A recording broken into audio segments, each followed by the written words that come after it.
서울369고등학교 성도 여러분 안녕하십니까? 우리 또 즐거운 교과 공부 시간이 되었습니다.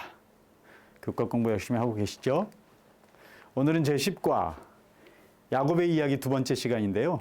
야곱, 이스라엘이란 제목으로 교과 공부를 해보도록 하겠습니다. 기억절입니다. 그가 이르되 내 이름을 다시는 야곱이라 부를 것이 아니요 이스라엘이라 부를 것이니 이는 내가 하나님과 및 사람들과 겨루어 이겼음이니라. 오늘은 야곱의 이야기들을 또 다시 한번 시작해 보도록 하겠습니다.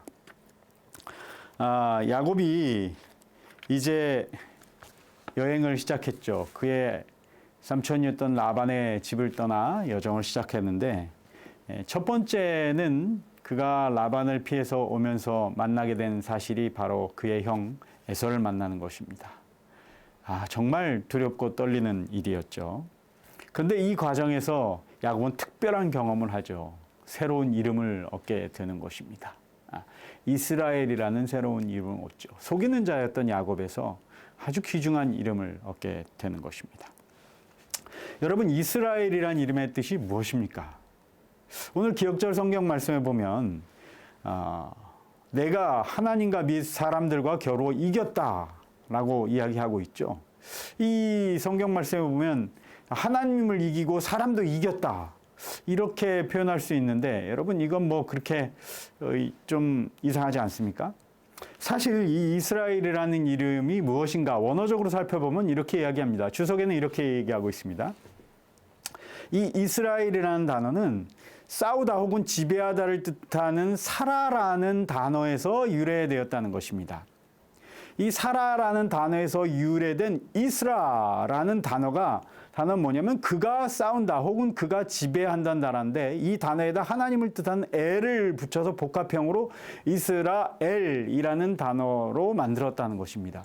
그러니까 이 뜻은 곧 해석하면 뭐냐면 하나님이 통치하신다, 하나님이 싸우신다 라고 해석될 수 있다는 이야기입니다. 그러니까 여러분 이스라엘이라는 이름이 참 좋은 이름입니다. 하나님께서 우리를 통치하신다. 하나님께서 우리를 대신해서 싸우신다. 하나님이 우리의 주인이시다. 하나님이 통치자이시다. 라는 이름을 가졌다는 것이죠. 이 대단한 이름이죠. 속이는 자, 그리고 내 맘대로 했던 야곱이 이제 하나님이 지배하는 사람으로 변화되었다라는 뜻입니다. 그런 의미에서 이스라엘이라는 이름은 참 귀중한 것 같습니다. 오늘 교과 책에는 이것뿐만이 아닙니다. 이 이스라엘 야곱의 자손들이 사실 삶을 보면 여전히 부족함을 드러내죠. 그러나 이러한 부족함 속에서도 하나님께서 이 가족들을 여전히 이끌고 계신다는 하나님의 신실하심을 우리가 볼 수 있습니다.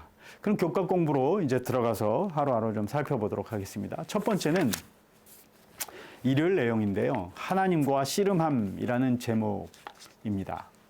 라반의 집을 떠난 야곱이 다시 한번 하나님을 만나는 경험을 하죠. 사실 에서가 400명을 거느리고 자신에게 오고 있다는 사실을 듣자 야곱은 정말 얼어버립니다. 너무 놀랍니다. 그리고 하나님께 간절히 기도합니다. 여러분 그런데 생각해 보십시오. 에서가 400명의 군사를 거느리고 있었다는 것은 죄송합니다. 에서가 굉장히 영향력 있는 사람이 되었다는 것이죠. 야곱과 헤어진 지 20여 년밖에 되지 않았는데 400명의 군사를 거느린 사람이 되었다는 것. 여러분 에서는 400명의 군사를 거느렸다는 건 그 식솔들까지 다 먹여 살릴 수 있는 그러한 막대한 부와 권력을 가졌다는 것을 이야기할 수 있습니다. 마치 아브라함을 기억하게 되죠. 소돔성이 죄송합니다. 목감기 와서 소돔성이 함락되었을 때 318명의 군사를 거느리고 가서 쳐부쉈던 아브라함을 연상시키게 되는데요. 그러니까 여러분 비록 장자와 축복의 특권은 잊어버렸지만 하나님께서도 에서에게 큰 축복을 주셨어요. 그래서 20여 년 동안 엄청난 힘을 가진 사람이 되었죠. 이 에서의 후손이 에돔 족속이 되지 않습니까? 에돔 왕이 된 것이죠. 이 소식을 듣고 야곱이 그날 밤 많은 고민을 합니다. 자기 가족들을 다 나누어서 가게 합니다. 그리고 그날 밤 야곱은 특별한 경험을 하죠. 어떤 사람이 오게 되는데 이 어떤 사람이라는 성경의 어떤 사람이라는 이 단어가 사실은 같은 단어로 여러 곳에 사용됩니다. 예. 그 이사야에서도 나오고요. 다니엘서에서도 나오고 여호수아가 군대 장관을 만났을 때 표현된 그 똑같은 단어예요. 곧 하나님을 만나게 되는 것이죠. 이곳에서 야곱은 이 사람과 씨름을 합니다. 그리고 하나님께 간절히 매달리죠. 나를 축복해 주시지 않으면 내가 놓지 않겠습니다. 이전에 자기가 지었던 많은 그런 잘못들에 대한 용서를 받기를 원하고 하나님과의 관계를 다시 회복하기 위한 간절한 소망을 여기서 나타내는 것이죠. 그리고 결국은 야곱은 용서받았다는 증거를 가지고 그의 이름이 바뀌는 놀라운 일을 경험하게 됩니다. 야곱은 정말 끈기의 사람입니다. 끝까지 하나님을 놓지 않는 거죠. 그의 삶이 파란만장하고 정말 어떨 때는 정말 내가 하나님의 축복을 받은 사람이 맞는가라는 생각이 들 정도로 그의 삶이 힘든 삶을 살았지만 그는 한 번도 포기하지 않습니다. 그리고 자포자기하지 않습니다. 나도 될 대로 되라고 살아야지 이렇게 하지 않습니다. 끝까지 하나님을 붙잡습니다. 이런 면들을 볼 때 야곱이 정말 파란만장한 삶을 살았고 완벽한 삶을 살지는 않았지만 믿음의 조상이 된 이유를 알 수 있는 것입니다. 그는 끝까지 포기하지 않은 것이죠. 사실 이런 의미에서 야곱에게 주어진 이스라엘이라는 이름은 참 의미 있는 것 같습니다. 사람으로부터 더불어 이겼고 하나님으로부터 더불어 이겼다는 이름인데 이 이겼다는 것은 우리가 그냥 전쟁에서 이겼다는 그런 의미가 아닙니다. 그가 사람들의 영향에서 결코 포기하지 않고 그 영향에 물들지 않았다는 것입니다. 라반이 속이는 일에 같이 부하내동에서 속이지 않았고 에서로부터의 그런 두려움에서 하나님의 약속을 잃지 않았다는 것입니다. 하나님과 만나서도 그렇죠. 끝까지 하나님을 붙잡고 자기가 원하던 것을 하나님으로부터 쟁취해내는 것이죠. 이런 의미에서 그래 네가 그렇게 살았으니 이제부터 내가 너의 주인이 되겠다라는 의미로 이스라엘이라는 이름을 주신 것 같아요. 여러분 우리가 여기서 좀 느껴야 될 교훈이 있습니다.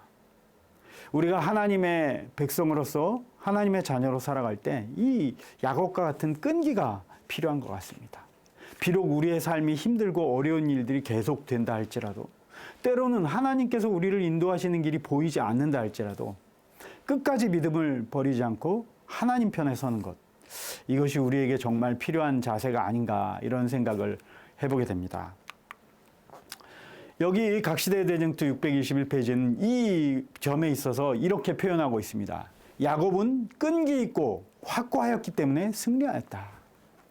그의 승리는 줄기찬 기도의 능력이 어떤 것임을 보여주는 하나의 실증이다.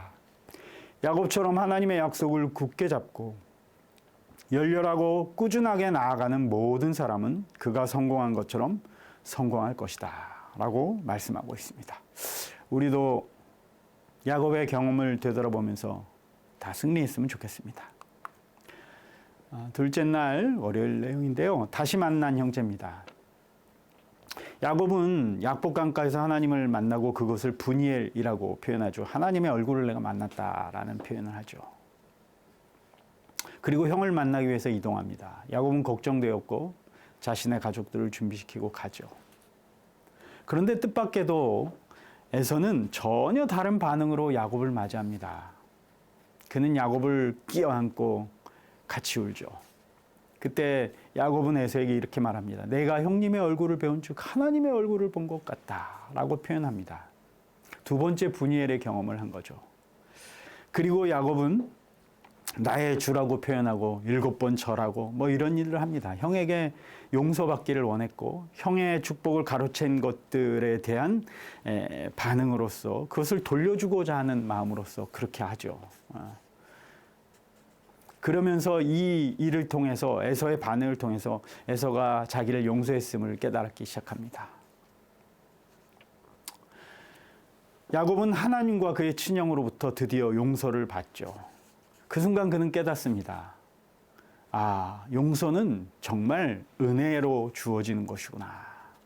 그가 살았던 삶을 되돌아볼 때 그가 파란만장한 삶, 정말 힘든 삶을 살았지만 용서받았다는 그러한 생각을 하게 되는 것입니다. 여러분은 다른 사람을 용서해 본 경험이 있으십니까?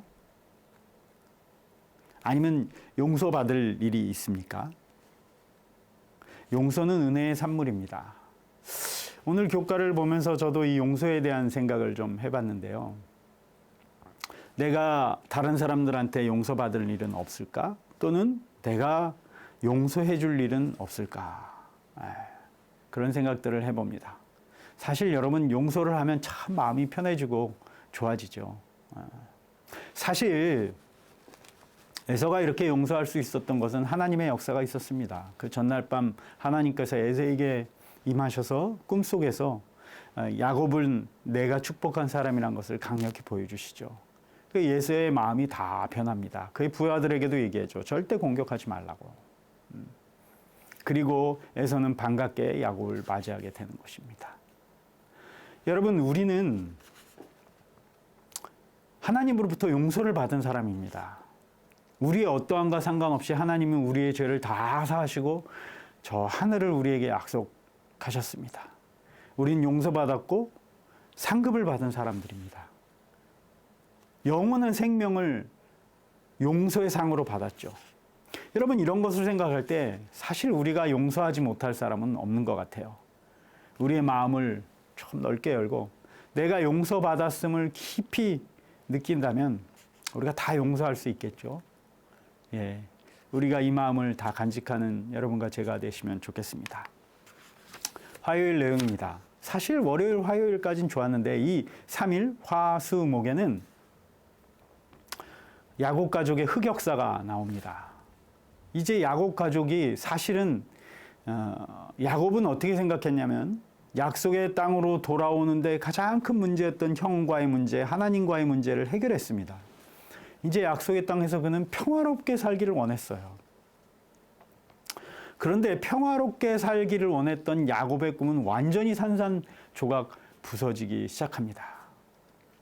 야곱이 정착한 세겜성 근처에서 정착하고 살았는데 이 세겜성에서 아주 비도덕적인 일이 벌어지죠.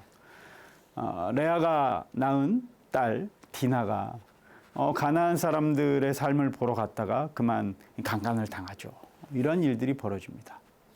사실 분명히 하나님께서는 가나안 사람들, 이방 민족들과 접촉을 피하라고 말씀하셨어요. 그 말을 안 듣고 밖에 나간 디나 때문에 이런 일이 벌어졌다고 디나를 우리가 욕할 수는 없습니다. 그런데 여러분, 하나님께서 왜 이방 민족들과의 접촉을 피하게 하셨는가에 대한 것은 우리가 생각해 볼 필요가 있습니다. 여러분, 우리가 생각하는 것보다 훨씬 더 이방 민족들이 많이 타락해 있었다는 사실을 우리가 기억할 필요가 있습니다. 디나가 잠깐 자기의 삶의 터전을 나가서 다른 사람들이 어떻게 사는지를 보는 것 자체 한 사건만으로도 이런 일이 벌어졌다는 것은 그 당시 세겜성이나 이방 민족들이 얼마나 성적으로 문란했었는지, 그리고 이렇게 어떤 여인을 보고 이런 성적인 일을 벌이는 것이 아무렇지도 않은 일이었다는 것을 보여주는 것입니다. 그래서 하나님께서 이 선택된 백성인 야곱의 가족들에게 그 사람들과의 긴밀한 교제를 갖지 못하게 하셨던 거예요. 어쨌든 이러한 일이 벌어지고 이러한 일로 인해서 그 디나의 오빠들이었던 시므온과 레위 둘째 아들과 셋째 아들이 이 세겜성에 가서 그 사람들을 속이고 다 죽이는 살인 사건이 벌어집니다.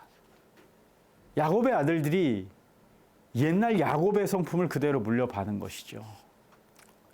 이 아들들이 저지른 소식에 야곱은 정말 낙담하게 되고 큰 위기감을 느끼게 됩니다. 우리는 이 사건에서 죄의 일상을 보게 되는 거죠. 비록 하나님께서 선택한 백성이지만 그들 가운데서도 속고 속이는 사기 행각, 살인, 강간 이런 것들이 벌어지는 것입니다. 야곱이 원했던 평화와는 정반대 일들이 벌어지는 것이죠.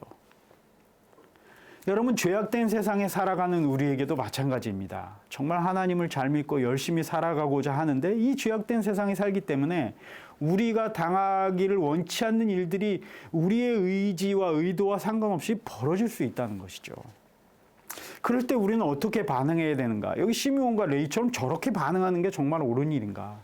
라는 것들을 좀 우리가 생각해 보게 되는 것입니다. 정말 이 세상에서는 평안한 삶이 있는가? 여러분, 죄된 세상에 삶은 삶이 어떤 것인지를 극명하게 보여주는 그런 사건이 이 디나의 사건입니다. 그런데 여러분, 이 사건만 있었냐? 그렇지 않습니다. 수요일 소재에 보면 이 사건으로 인하여 세겜성에 있었던 모든 민족들을 말살시키죠. 그리고 그곳에서 많은 물건들을 이렇게 다 노획해 옵니다. 근데 그 가운데는 어떤 물건들이 많이 있었냐면 그 가나안 사람들이 섬기는 우상이라든지 이런 것들이 가득 있었어요. 야곱은 자기가 살던 세겜성 근처에서의 사는 평화가 깨졌다는 사실을 느낍니다. 그래서 불안함을 느끼죠. 그때 하나님께서 내가 처음 너와 약속했던 베델로 옮기라고 말씀하십니다. 그래서 베델로 옮겨서 야곱은 제단을 쌓습니다.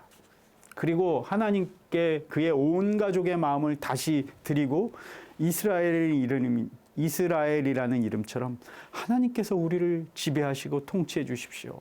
라는 마음으로 가서 제단을 쌓습니다. 그런데 이렇게 온전히 하나님께 마음을 바쳤던 야곱이지만 믿음의 가족이었지만 그의 모든 가족들은 야곱과 같지 않았다는 것 같아요. 그 가족들에게는 우상이 보관되어 있었고 심지어 그것들을 섬기는 대상으로 살고 있었어요. 그래서 야곱이 모든 가족들을 모아놓고 그들에게 있었던 우상이라든지 잘못된 것들 이런 것을 다 갖다 땅에 파묻고 제거해버리는 사건이 벌어집니다. 약속의 자손이었지만 완전하지 않았던 거죠. 여러분, 우리가 여기서 중요하게 좀 배울 점이 있습니다. 우리가 마음의 변화와 더불어서 반드시 행동의 변화가 이르러 와야 된다는 것입니다. 행동의 변화만 있으면 안 되고 마음의 변화도 있어야 되고 마음의 변화만 있으면 안 되고 행동의 변화도 있어야 된다는 거죠. 여러분, 우리가 예수 그리스도를 개인의 구주로 믿고 내가 하나님의 자녀로 거듭나겠다고 결심했으면 그 다음에 그 결심에 대한 행동의 변화가 있지 않으면 우리의 마음이 흐트러질 수 있다는 사실을 여기 보여주는 것입니다. 여러분, 우리가 하나님을 만나고 하나님과의 관계를 계속 맺기 위해서 내가 버려야 될 것들은 무엇인지 우리가 좀 한번 생각해 봅시다. 내 삶에서 내가 변화시켜야 될 어떤 것은 없는지, 정말 하나님과의 관계를 내가 맺기를 원했지만 그 관계를 계속 단절시키고 있는 어떤 내 행동, 내 취향, 그리고 내가 하는 어떤 가치관 이런 것들은 없는지 좀 살펴보고 그러한 것들을 정리하고 하나님께 갔으면 좋겠습니다. 이렇게 결심한 야곱의 집에 좋은 일만 있으면 좋겠는데 또 안 좋은 일이 벌어지죠. 라헬의 죽음입니다. 야곱이 제일 사랑했던 아내 라헬이 두 번째 아들을 낳으면서 죽습니다. 그리고 그의 아들을 라헬은 베논이라는 이름을 졌지만 야곱은 베냐민이라고 이름을 고칩니다. 그러면서 베들레헴에 그 라헬을 묻죠. 그러면서 베들레헴이 마치 아브라함이 그의 아들 사라가 죽자 막벨라 굴을 사가지고 그곳을 자기의 땅으로 만든 것처럼 이 야곱도 그러한 일을 하면서 약속의 땅에 대한 자기의 터전을 마련하게 되는 것이죠. 그런데 이때 정말 이해 못할 일이 벌어집니다. 야곱의 큰 아들이었던 르우벤이 정말 말도 안 되는 일을 벌이죠. 아버지의 첩이었던 라헬의 종이었던 비라를 범하는 일이 벌어지죠. 왜 이런 일이 벌어졌는지 그 이유에 대해서 성경은 이야기하고 있지 않습니다. 근데 중요한 것은 이것입니다. 이런 일이 그 가족에서도 벌어졌다는 것은 그 가족의 그런 영적 상태가 굉장히 낮았다는 것이고 그들이 주변의 사람들에게 분명히 영향을 받았었다는 것을 우리가 알 수 있는 것입니다. 이곳에서. 정말 인간의 연약함을 보여주는 것이죠. 야곱의 흑역사가 그대로 드러나는 것입니다. 그런데 여러분 잘 생각해 보십시오. 야곱의 가정에 일어난 흑역사는 사실 야곱의 선택 때문에 이루어진 결과들입니다. 하나님께서 분명히 야곱에게 축복하시다고 약속을 주셨지만 그 약속을 하나님의 시간을 기다리지 않고 자기 힘으로 이루려고 야곱은 해서 그것을 쟁취하지 않습니까? 그거의 결과입니다. 그가 어쩔 수 없이 부모의 집을 떠나서 라반의 집에 가게 됐고 그곳에서 라반에 속으면서 그는 4명의 아내를 얻게 되고 4명의 아내를 두고 많은 자식을 두지만 그 가족 가운데 일어나는 그 많은 분란들, 이것은 다 누구의 그릇된 선택 때문에 시작된 거예요? 야곱의 그릇된 선택 때문에 시작된 것이죠. 여러분, 이 세상에 살아가는 우리의 삶이 때로는 하나님께서 분명히 인도하시지만 우리의 잘못된 선택 때문에 이렇게 어려움을 겪는 것입니다. 야곱의 생애를 볼 때 우리는 그런 생각을 하게 됩니다. 정말 하나님께서 그 가정을 인도하시는 게 맞나? 라는 느낌이 들 정도로 정말 나쁜 사건들이 일어나죠. 이 세상에서 이루어질 수 있는 나쁜 사건이나 나쁜 사건 다 일어납니다. 살인, 강도, 강간, 사기 다 일어나죠. 야곱의 가족의 흑역사가 성경에 그대로 적나라하게 드러나죠. 근데 하나님께서 이렇게 성경에 이런 약속을 이 야곱의 흑역사도 다 기록하게 하신 것은 하나님의 분명한 전달하고자 하는 뜻이 있다는 것입니다. 비록 야곱이 완전한 사람들이 아니었고 이 12 아들들이 정말 사랑스럽거나 친절한 사람들이거나 훌륭한 사람들이 아니었지만 하나님께서는 여전히 그들을 붙잡고 계신다는 것입니다. 그리고 여러 가지 우여곡절이 있었지만 결국 하나님은 그 가족들에게 하나님의 뜻을 이루신다는 것입니다. 아무리 형편없을지라도. 여러분, 우리는 뭐 다릅니까? 우리는 여러분 이 야곱의 가족들과 완전히 다르다고 정말 얘기할 수 있습니까? 겉으로 드러나지 않았지만 우리 마음속에 일어나는 많은 죄된 생각들을 살펴볼 때 우리도 비슷한 것 같아요. 그러나 성경의 이야기가 기록된 것은 이 사람들도 이렇게 인도한 것처럼 너희도 내가 인도하겠다는 하나님의 약속을 보여주기 위해서 그랬다는 것입니다. 결론적으로 살펴보면 야곱은 함께 하시는 하나님의 은혜를 통해 고향으로 돌아와서 에서와 화해합니다. 그리고 그 땅에 정착하게 되죠. 하지만 그가 원했던 평화는 없고 그 후로도 그 집안에는 하나님의 역사를 방해하는 크고 작은 수많은 일들이 벌어집니다. 그럼에도 불구하고 하나님께서는 이와 같은 인간의 실수에도 불구하고 당신의 백성들을 인도하셨으며 야곱의 후손을 통해서 이스라엘의 역사, 아니 하나님께서 원하시는 이 세상을 구원하는 구원의 역사를 이루어 나가신다는 것이죠. 여러분, 힘내시고 용기를 내십시오. 나의 삶이 지금 당장은 힘들고 어려워 보이고 정말 하나님이 내게 역사하시나 이런 생각이 들 수 있을지도 모릅니다. 그러나 하나님은 결국은 우리를 구원하실 것입니다. 나를 구원하실 거예요. 우리가 끝까지 야곱처럼 하나님의 손을 놓지만 않으면 됩니다. 그러기 위해서 야곱이 했던 것처럼 우리의 마음을 다잡고 내 삶을 돌아보면서 내가 버려야 될 것이 무엇이 있는지를 한번 살펴보고 우리가 야곱처럼 믿음으로 끈기 있게 나아가는 저와 여러분들이 다 되시면 좋겠습니다. 감사합니다.